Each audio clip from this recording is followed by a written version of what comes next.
Hello, everyone out there in YouTube land. Welcome back to Diego Knows. I, of course, am Diego. And today I am going to go whale hunting. All right. I'm going after one of your best. That's right. I'm climbing that fucking mountain. All right. I'm going after the whale. I'm going after the fucking whale. And I'm going to destroy the fucking whale. That's right. I'm going after your favorite fucking chick flick right now, right here. Today, I'm going to start doing it, okay? And you will never be the same again. I'm going to blow that shit up, all right? Today, I have decided I'm going after the big ones now. Okay, I'm gonna go after the Mount Everest out there of fucking chick flicks, and I'm gonna destroy one of your favorite ones today. Yeah, you thought Thelma and Louise was a warm up. That ain't shit. Okay, I'm breaking apart everyone's favorite gerbil owner. No. The queen of the bitches, Miss Big Mouth herself. That's right. Okay, I'm going after the queen of the chick flicks, and this is the one that made her famous. That's right. I'm coming after you, Julia Roberts, because today I'm going to fucking destroy Pretty Woman. That's right. Pretty fucking awful woman is what that movie should have been called, okay? It's a fucking piece of shit. I saw it once a long fucking time ago, and I have not seen it again until now. I am rewatching this fucking bullshit, abomination, fucking diarrhea, and we're talking about dirty fucking tampons. That's what this movie is, okay? Okay, Avengers Infinity War is more fucking believable than this fucking movie, okay? And I'm gonna rip it apart starting right now, okay? There you go, that's my intro. Okay, so thank you for coming on to Diego Knows, okay? Now, what I'm gonna do here, this is part of my chick flick destruction series. So what I'm gonna do is I'm gonna grab your favorite chick flicks, okay? Or maybe you're not favorite chick flicks, I don't fucking know, okay? But I'm gonna go after your chick flicks, I'm gonna analyze them, okay, for what they really are, okay, and I'm gonna destroy them, all right. I'm gonna give you a straight man's point of view. That's the point of view you never got, okay. Now I am already world famous, okay. I have already destroyed Sex and the City. I've watched every single episode. You all have been there. You watched my reviews. You know what I'm talking about. You know where I come from, okay. You get it, okay? So that's what I'm gonna do. All right, I've already completed all the Sex and the City videos, all the movies, and that new piece of shit show. All those videos are on this channel if you want to watch it, okay? But now I'm going after your chick flicks because that's what I promised I was gonna do. Now, personally, I don't really like chick flicks. I remember when this movie came out. I was a teenager. I went to the movies a lot back then. I did, okay, but I did not go see this movie because number one, because I have a penis, and number two, because I'm not fucking gay. Okay, I went to see other movies that year. Okay, good movies. Okay, like fucking Dick Tracy and Die Hard 2. Okay, it was a good movies that came out that year. And there were some shitty ones too. Like I think RoboCop 2 came out that year. I went to go see that, but I still would have rather seen that than seen this piece of shit. I heard about this movie when it first came out. Obviously, fucking this is the movie that catapulted Julia Roberts into the fucking stratosphere. Okay, as queen of the fucking the rom coms and the chick flick movies. This is the one that did it. Okay, this is the one. It was a perfect storm of all sorts of fucking things that converged together. Okay, we had the Marshalls were involved. Okay, we had fucking gay screenwriters. We had fucking rom com actors or chick flick actors. All this shit like converged into a big fucking stew of goddamn fucking rom comville bullshit.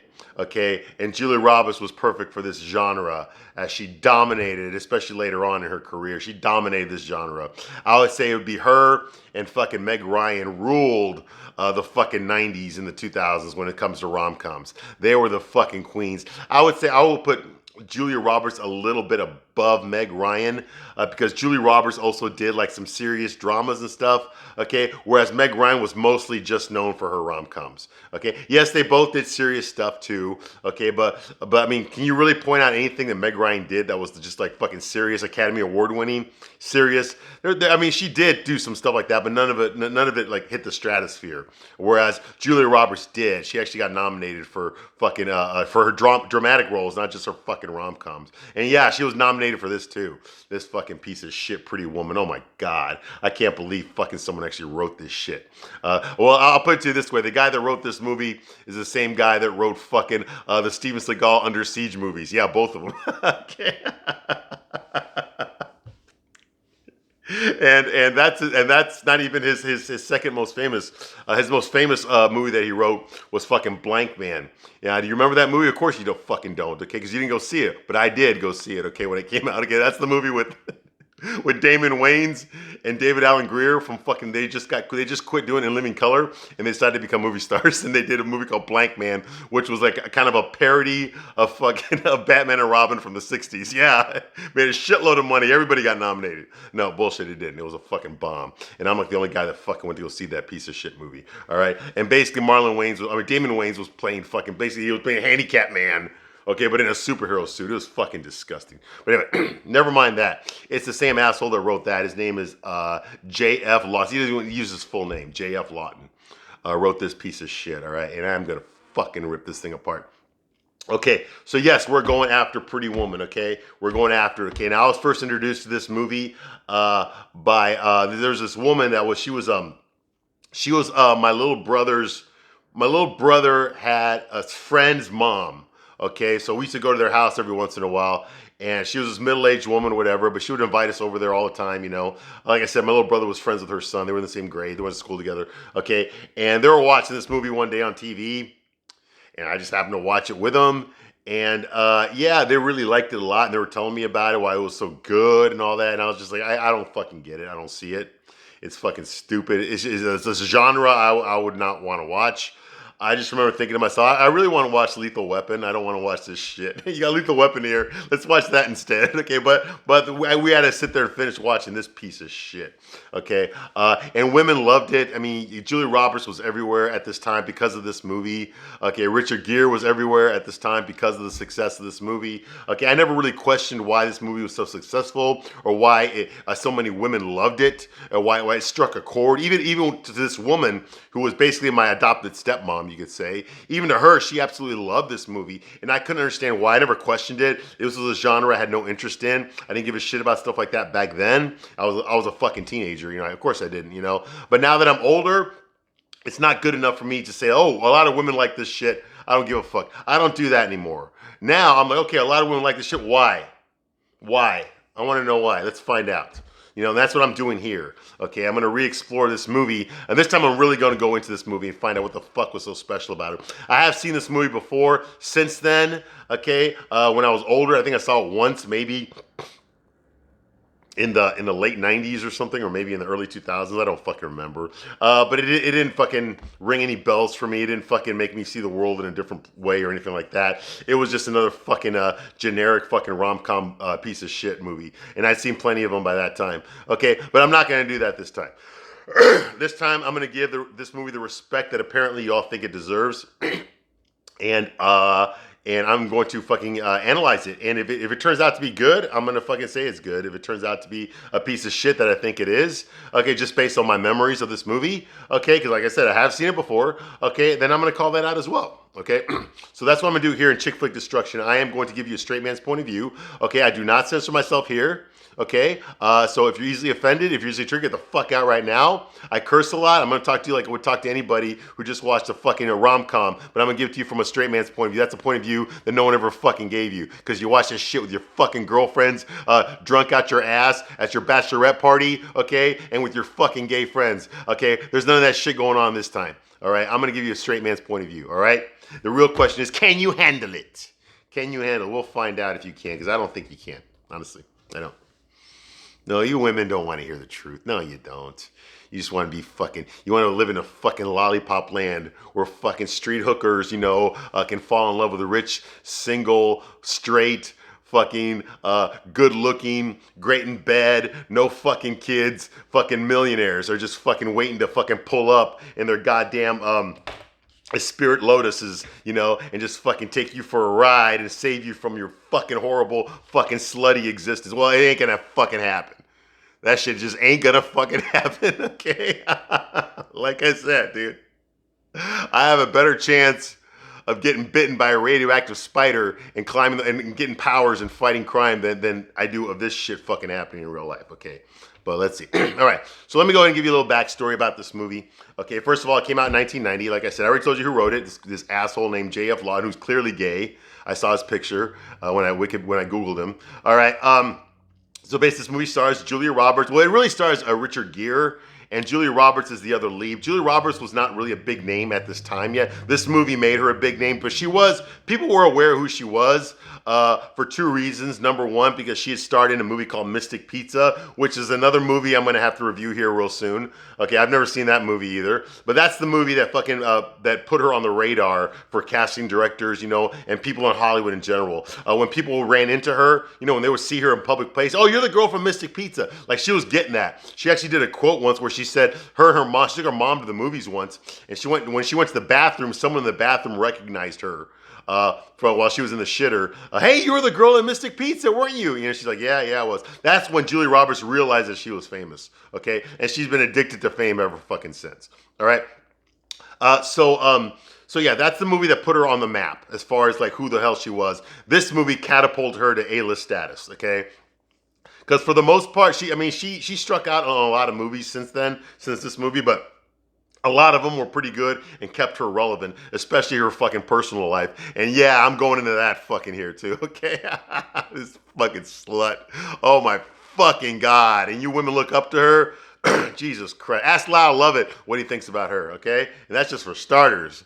All right, so here we go.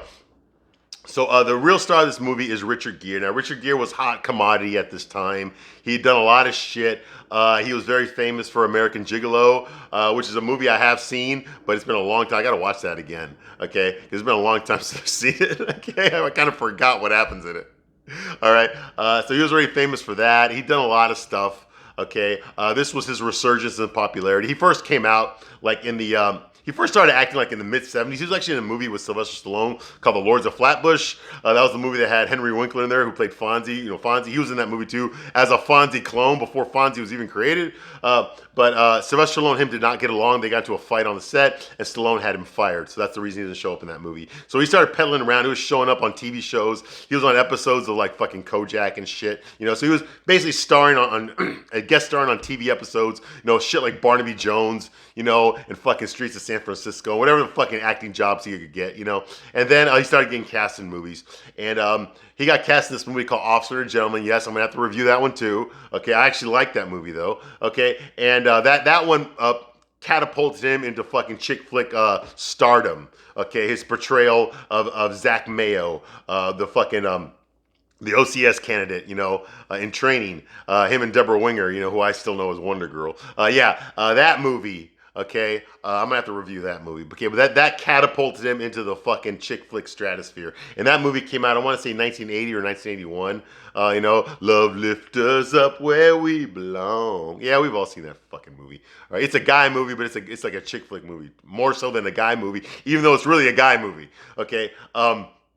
So that catapulted him up there, and he did some other stuff after that. Like I said, American Gigolo, and I can't remember what the fuck else he did because I was never really a huge Richard Gere fan. He always seemed to me, he didn't seem very masculine to me. He always seemed very effeminate, like he was kind of like a pretty boy. That's the way I always looked at him. Now he does have an acting range. He can play an asshole. He did this. There's this movie called what the fuck was it called? Internal Affairs, where he played this asshole cop. So he's got range. He can act. I was just never a big fan of him. I didn't really watch it. I was a kid when he first became famous. I didn't watch his fucking movies. I didn't give a shit. I didn't give a shit about the fucking military and that stuff until I joined the military. And I was a little kid when Officer and Gentleman came out. And I was a little kid when American Gigolo came out. So I had no idea what that stuff was really about, So he wasn't really on my radar, okay? But he was in this movie, and he plays this guy named Edward Lewis, okay, who's this fucking rich billionaire. I already described him. He's fucking Bruce Wayne, okay, without the Batman suit, okay? He's fucking Christian Grey, all right, basically, okay? Let's see, what has he got? He's rich. He's super wealthy. He's single. He's got no kids. I don't think he's married or has ever been married. He fucks a lot of hot girls, okay? He's good looking. He's charming. He's honest. He has scruples. He's not a fuck boy. He doesn't fuck people over. He doesn't lie. He doesn't He's a capable guy. He's very responsible. You know, he's very mature. You know, he's very successful. He's very well liked. You know, I mean, he's got no fucking kids. He's heterosexual. You know, I mean, what the fuck, man? I mean, just looking at his suits. I mean, that suit he's wearing back then would have cost like $1,000. Okay, in the opening scene when he's at that party that George Costanza from Seinfeld is hosting. Okay, Jason Alexander. Okay, so when we first meet him, okay, the only problem he has is he can't find true love. You know, he just can't find true love. He just, you know, all the girls, they all complain about him that he's so emotionally unavailable. I talk to your secretary more than I talk to you. No, that is not true. You do not. Okay. Well, I am not at your beck and call. I have feelings. You need to learn how to respect women. Okay, get the fuck out of my apartment. Which, hey, absolutely, okay? The only problem is, okay, this isn't the shit that women complain about. This is Chick-Flick land. We are in fucking lollipop land. We are in Chick-Flick land. And in Chick-Flick land, when you're the leading guy, when you're the fucking hot, sexy, rich, professional, great in bed, ripped abs, chisel features, smart, charming, straight, no fucking kids. You know, when you're that guy, okay, the problem you have in your life, which is the biggest problem you'll ever face, is that you don't know you haven't met Mrs. Right yet. You haven't met the girl that has ignited your heart. All these other girls have tried, but we never really see what they look like or who they are, you know, so they don't really matter. Okay, only the girl that we looked at in this movie is the one that's going to matter. That's the one. That's, you know, it's the one that they focus on. All the other girls are just sluts. They're whores, but not the one. Not the one. Not the one. That's the one that's going to open your heart and you're going to feel love for the first time. Not all those gorgeous girls that open their pussies to you and that you plow out, okay? Those are not the one. It's the one who comes to you with her feelings and her insecurities and her dreams. That's the one that's going to open your heart, okay? Not the fucking three-ways. No, that ain't going to do it for you. You see, that's his problem. The problem is he's so emotionally unavailable. He doesn't know how to open up his heart. He doesn't know how to open up and just show you what he really feels. Don't think he's good at opening up. It's some hot women's legs. That's what he's good at, okay? And that's not enough. No. He's got to find the right girl. That sweet girl. Well, where do you go to find the right girl? You know, you go to fucking street hookers. That's where you go. All right? I know, right? Okay. Anyway, so that's him, Edward Lewis. Okay, he's our fucking Prince Charming fucking... Jesus Christ. All right. So we got that out. Okay, and then, of course, the queen herself, Julia Roberts, she plays the hooker named Vivian Ward, the hooker with a heart of gold. You know, honestly, I thought that fucking after Breakfast at Tiffany's that we were done with this trope. I thought that this was fucking something that we weren't fucking ever going to see again, you know, because it was just so fucking ridiculous. But no, this trope has actually appeared in many other movies. You know, there's lots of movies where the hooker is fucking really in love. She's really a sweet woman. She just happens to be a hooker, you know. She's not jaded by life, you know. She doesn't have the fucking 1,000 cock stare, you know. She's not hardened by the world. No. She's got a heart of gold. She's just waiting for the right guy. God, I gotta fuck all these big cocks over and over again until I find that right guy that loves me for who I am. Yeah, exactly. And that's who she is. That's exactly who Vivian Ward is. All right, and that's Julia Roberts. That's the main character. That's the girl you're supposed to fucking relate to. A chick who's fucking smoked more meat than fucking Hickory Farms. Okay, and I'm not even talking like an escort. No, they advertise in the newspapers. No, this is a chick that fucking walks Hollywood Boulevard. Okay, in her thigh-high fucking leather boots, stilettos, her fucking blonde bob wig, her fucking red-ass fucking lipstick. It's not. Yeah. Did I tell you a gay guy wrote this movie? Well, he did. He did. In case you didn't know. All right, and then we're also introduced to we had Gloria Sangiacomo. Now, Gloria Sangiacomo is actually sexy. Okay, she's a fucking very sexy woman. All right, she's done a lot of shit, mostly on TV. She was in The Stand. Not the new piece of shit that came out last year, the Stephen King one. No, I'm talking about the one from the '90s, that miniseries, The Stand. She played. I can't remember her character's name, but she played like the woman that gets with Randall Flagg. You know.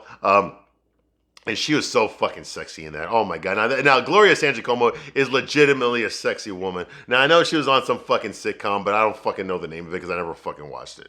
All right, but I know that she was on some sitcom. I've seen her in some other stuff. You know, she does a lot of like low budget television movies, things like that. You know, but I've always thought she's a very very sexy woman. That woman oozes sex appeal. She does. Now she doesn't really play that here so much. She plays a hardened fucking drug addicted fucking slut hooker.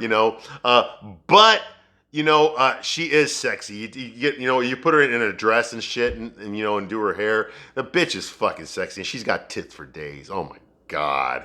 Oh my god, that is one fucking sexy woman. I would even put her in my fucking. I think even back then I had her in my top 5 or top 10. Okay. But yeah, when I do see her, I don't really look for her in movies and stuff. But whenever I do see her, yeah, she always gets it up for me, if you know what I mean. Okay, that is one fucking legit sexy woman. I kind of wish this movie had been more about her than Julia Roberts. Nothing against Julia Roberts, but I've said this before. I'm going to say it again here real quickly. There's 2 types of women in this world. Okay, there's the women that women want to be like. And then there's the women that men want to be with. And these are not necessarily the same women. Now, this applies to men too. Okay. Like I said, a lots of women in the 90s loved Hugh Grant, but I never once met a fucking guy that wanted to be Hugh Grant. Okay? So this applies to us as well. Okay? But when it comes to that, Julia Roberts is the girl that most women, I think, see themselves as or want to be like. Whereas Gloria Sangiacomo is the girl most guys just want to fucking half. Okay, yes, I speak that way. This is a straight man's point of view. All right, so yeah, I'll give her to that. Gloria Sangiacomo. I'll take Gloria Sangiacomo over Julia Roberts any fucking day of the week. This movie also stars Hector Elizondo, one of the few Mexican actors in Hollywood working. He plays like the hotel manager. Okay, we meet fucking George Costanza. Okay, he's not George Costanza. Okay, Jason Alexander, the actor that played George Costanza in Seinfeld. He plays Edward, Richard Gere's business partner, this slimeball named Philip Stuckey. He's the guy that hosts the party in the beginning of the movie. All right, where we're introduced to fucking Edward. Okay. And who else? Okay, and also in the beginning of the movie, we're introduced to to his wife. Okay, named Elizabeth Stuckey. Okay, she's played by Amy Yazbek. Okay, now for those of you who do not know, Amy Yazbek is the widow of actor John Ritter. Okay, yes, Jack Tripper from Three's Company. Yeah, she is his widow. Okay, she was married to him when he passed away. They first met in Problem Child. There's a movie that came out like a year after this. Okay, I'm not going to review on that movie, but I did love it. I watched it with my little boy. Okay, yeah, Problem Child. Yeah, okay, yeah. But I've always loved, John Ritter. I think it was always great. He's hilarious body comedian. He was like a Buster Keaton and a Charlie Chaplin, but in the modern era. So that was his wife. Okay, and they met on Problem Child. But she plays Jason Alexander's wife in this movie. Now, those are principal actors. Now, as far as the director of this movie is Gary Marshall. Now, you remember Gary Marshall, I spoke about him in A League of Their Own because that movie, he starred in that movie, but his sister, Penny Marshall, directed that movie, okay? Now, Gary Marshall is a legend in Hollywood. He's actually a Catholic. He's actually not Jewish, even though his name sounds Jewish. That's because his dad changed their name after they immigrated to America. So Penny Marshall and her brother, Gary Marshall, they have Jewish names, but they're actually not Jewish. Okay, they're actually Catholic. Okay, one of the biggest fucking gotcha moments in Hollywood because people with this kind of a resume, with this kind of clout in Hollywood, in television, and movies, usually they are Jewish. Okay, a lot of Hollywood is dominated by Jewish. Okay, it was founded by Jewish people. They founded Hollywood. They're the ones that turned that into the movie industry. They created the movie industry in Hollywood. Okay, the original studios in Hollywood when it was first colonized or settled, okay, were all Jewish except for one, RKO, and that was owned by Howard Hughes. All the other studios were owned by Jewish people. Okay, Warner Brothers, MGM, Columbia, all the early studios, Paramount. Universal. All of them were created by Jewish people. They're all owned by Jewish people. So Hollywood is a very Jewish-centric community. That's why most of the people who live in Beverly Hills are Jewish. They work in the industry, okay? But with a name like Marshall, you would think they're Jewish too. I did as well, but they're actually not. Okay, they're actually Catholic. Go figure. I did not know that until I saw that because Penny Marshall did marry Rob Reiner, who's Jewish. He was Meathead from All in the Family, and they have a kid. They have a daughter together who they put her in A League of Their Own. Pat Reiner, she played Betty Spaghetti, and she shows up in this movie too. But I've not seen the scene that she's in. I just looked at the credits. So Gary Marshall, Penny Marshall's brother, more successful brother actually. Gary Marshall directed this movie. Okay, now he's very famous in Hollywood. Like I said, he actually gave his sister a career. Okay, because Penny Marshall, you know her as Laverne from Laverne and Shirley. Okay, but she also directed Big. She also directed A League of Their Own. Okay, but her brother Gary Marshall, he started off writing for Lucy, the Lucy Show, and the Dick Van Dyke Show, and that's where he met Carl Reiner, who was an actor on that show and a producer that he created the Dick Van Dyke Show. His son Rob Reiner married Gary Marshall's sister, Penny Marshall. Okay, and like I said, he was from All in the Family. Okay, so yeah, all these Hollywood people know each other in TV. They're all intermingled together. Okay, so Gary Marshall, he's famous for a lot of things. He's actually, I actually consider him, when it comes to chick flicks and rom-coms, he is the fucking king of making these movies, okay? I had no idea that was basically his genre. I had heard about him. I knew about his TV shows. I did not realize that this guy was the driving force in rom-coms, okay? If there's a famous rom-com movie in there, I guarantee you he had something to do with it. If he didn't direct it, he wrote it, he produced it, he did something. Okay, League of Their Own, that's the one that I already mentioned earlier. But for those of you who do not know, Gary Marshall is responsible for the Princess Diaries movies. Yeah, I have not seen those movies, but if you make me, I will fucking review them. Okay, he's also famous for some more Julia Roberts bullshit like Runaway Bride. That was Richard Gere and her again together in that one. Mother's Day, that ensemble cast fucking rom-com. Okay, Overboard, the one with Goldie Hawn and Kurt Russell. Okay, Valentine's Day, another fucking ensemble cast rom-com. League of Their Own, I already mentioned that. New Year's Eve, another ensemble rom-com cast. He did that too. Beaches, yeah, the one with Bette Midler. Yeah, he's responsible for that shit too. Actually kind of like that movie. Yeah, her and Barbara Hershey, yeah. That was actually kind of good. You ever know that you're my hero? Okay, anyway, we're not talking about that movie today. Okay, I've Never Been Kissed, that piece of shit with fucking Drew Barrymore. Remember that? Remember that? And her brother? Okay, fucking, what's his name? Who gives a shit? Okay, he's also responsible for a lot of TV shows that we all watched in the 70s and the 80s. Happy Days, Mork and Mindy. Yeah, Robin Williams' career was started by this guy. Laverne and Shirley, like I said, that was his sister he put in that show. Joni Loves Chachi, everyone's favorite fucking sitcom. And in real life, Joni did love Chachi. Scott Baio did lose his virginity to Erin Moran, the late great Erin Moran. Yeah, he did lose his virginity to her. I saw that in an interview. Okay, Murphy Brown. Yeah, Candice Bergen. There you go. There's another one. Another Sex and the City alumni right there. Fucking Murphy Brown herself. Okay, what a slut she was. Okay, hey, we're not talking about her though. Okay, According to Jim. Okay, that's the fucking the sitcom from the 2000s, where Jim Belushi's married to Courtney Thorne-Smith from fucking Melrose Place, Miss fucking Iron fucking Chin herself, yeah, he did that show. Okay, and everyone's favorite show, Angie. Yes, Angie. In fact, I'm gonna go get it real quick here. Damn, I can't believe it.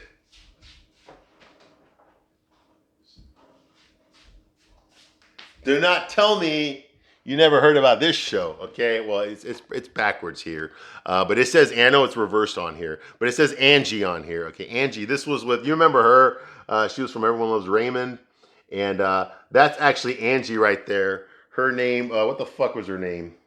Who gives a shit, right? I don't even remember her name. Anyway, Donna Pascal. Donna Pascal, who of course is world famous from one of my favorite movies, Saturday Night Fever. That's a movie I watch like 3 or 4 times every year. I named my fucking son after that movie. I based my life on that movie. Donna Pascal, yeah, she's Angie. She's the star of the show, Donna Pascal. Okay, and then this lady here, actually, it's sad. She actually died on September 11th, so I don't remember her name.